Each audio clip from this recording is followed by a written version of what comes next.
These are the real historical events, people, and diseases that gave birth to our modern vampire mythology. And the truth is far more disturbing than any fictional monster Hollywood has ever created.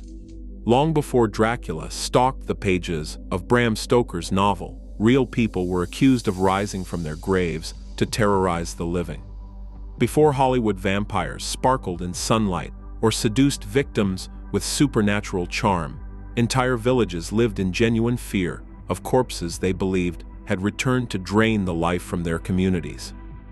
The vampire as we know it today is not simply the product of literary imagination.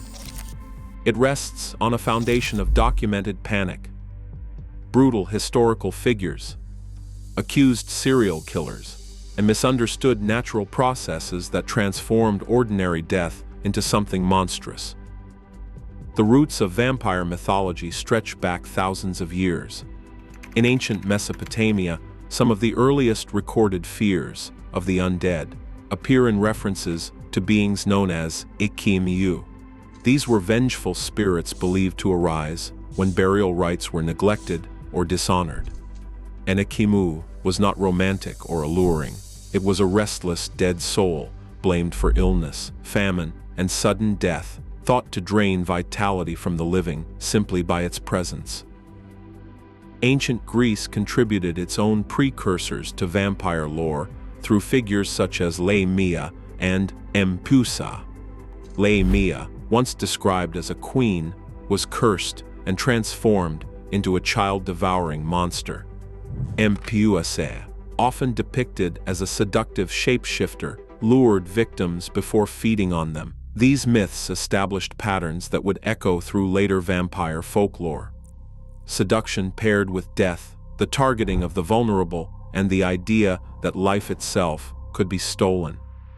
Yet these stories remained mythological. The vampire did not truly enter history until the 18th century, when folklore collided with bureaucracy in southeastern Europe. Beginning in the early 1700s, a wave of alleged vampire attacks spread through regions of East Prussia and the Habsburg-controlled Balkans. These incidents were not dismissed as superstition. They were investigated. From 1725 to 1734, reports of vampirism drew the attention of military surgeons, priests, and government officials. Entire villages claimed that deceased individuals had returned from the grave, spreading sickness and death among their neighbors. What made these cases unique was not the belief itself, but the official response. The panic reached its peak in 1732 with the publication of the Visum et Repertum, an official medical report detailing vampire investigations in Serbia. The document described the exhumation of multiple bodies and catalogued what investigators believed were unmistakable signs of vampirism. Corpses were described as undecomposed. Blood appeared fresh. Hair and nails seemed to have grown. These observations were interpreted not as natural processes, but as proof that the dead were feeding on the living. At the center of this hysteria was a Serbian soldier named Arnold Paole.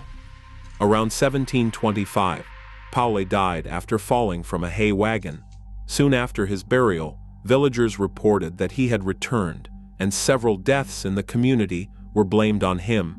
When authorities exhumed his body, they found what they believed to be clear evidence of vampirism. The official report described fluid blood in Paole's veins, fresh blood seeping from his mouth and nose, and a body that appeared unnaturally well preserved. His hair, nails, and beard were noted as having grown since burial. Convinced they were facing a vampire, authorities drove a stake through his heart. According to their account, the corpse reacted violently before being burned. Scenes like this were repeated across the region. What makes them especially unsettling is their tone. These were not folk tales passed down orally. They were clinical reports written by trained professionals using the language of medicine and law. The hysteria grew so widespread that Empress Maria Theresa of Austria eventually intervened. She sent her personal physician, Gerhard van Swieten, to investigate the claims.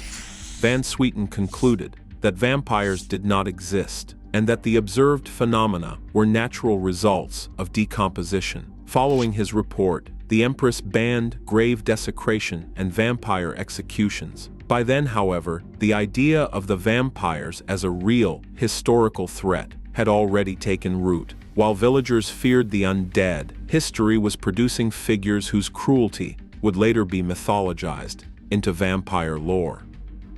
Chief among them was Vlad III of Wallachia, better known as Vlad the Impaler.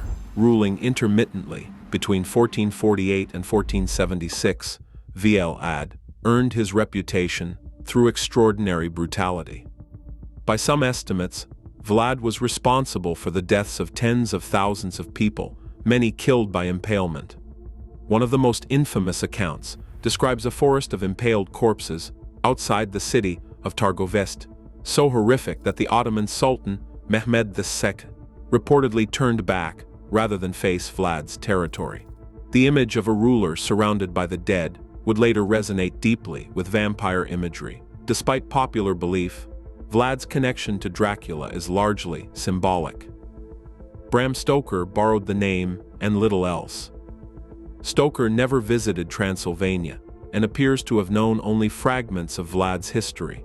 Still, the association between cruelty, bloodshed, and aristocratic power became central to vampire mythology. Another historical figure who blurred the line between human crime and supernatural legend was Countess Elizabeth Báthory. Born in 1560 into a powerful Hungarian noble family, Báthory was accused of torturing and killing young women over several decades. When she was arrested in 1610, she was charged with dozens of murders, though the number attributed to her would grow dramatically over time. The most infamous element of her legend, that she bathed in the blood of virgins to preserve her youth, did not appear until more than a century after her death. This detail first surfaced in 1729, long after the vampire hysteria had already spread across Europe. What began as criminal accusations gradually transformed into something supernatural. Modern historians continue to debate whether Báthory was a sadistic killer or the victim of a political conspiracy aimed at seizing her wealth. Regardless of the truth, her story demonstrates how real violence can evolve into vampire mythology through repetition, embellishment, and fear. By the 18th century, vampires began transitioning from folklore into literature. The first known vampire poem, Heinrich August Ossenfelder's *The Vampire*, appeared in 1748, but the modern literary vampire truly emerged in 1819 with John Polidori's *The Vampire*. Polidori's story, inspired by his association with Lord Byron, introduced a new archetype, the charismatic aristocratic predator. This vampire did not lurk in graves. He moved through society, blending charm with danger. The template proved irresistible. The genre evolved through works like Varney the Vampire and Sheridan Le Fanu's Carmilla, which introduced themes of forbidden desire and psychological manipulation. These elements would culminate in Bram Stoker's Dracula, published in 1897. Stoker approached his novel with remarkable diligence. He spent years researching folklore, history, and geography, producing extensive notes. Although he never visited Eastern Europe, his synthesis of existing myths created a definitive vampire framework. The discovery of his original manuscript in the 20th century, titled *The Undead*, revealed just how carefully constructed the myth had become. Cinema soon transformed vampires once again. F. W. Murnau's 1922 Nosferatu introduced the now famous vulnerability to sunlight, a concept absent from earlier literature. Universal Pictures' 1931 Dracula, starring Bela Lugosi, refined the image further, presenting the vampire as elegant, controlled, and dangerously alluring. As the myth evolved, some attempted to explain vampires through medical science. In the 1980s, biochemist David Dolphin proposed that vampire legends may have originated from porphyria, a rare blood disorder. While the theory gained attention, it failed under scrutiny. Porphyria does not produce the traits attributed to vampires, nor does consuming blood offer any medical benefit. The failure of medical explanations reveals something important. Vampire panics were not the result of misunderstood disease alone. They were social phenomena driven by fear, death, religion, and uncertainty. When communities lacked explanations for illness or sudden loss, the vampire offered a narrative that made chaos feel intelligible.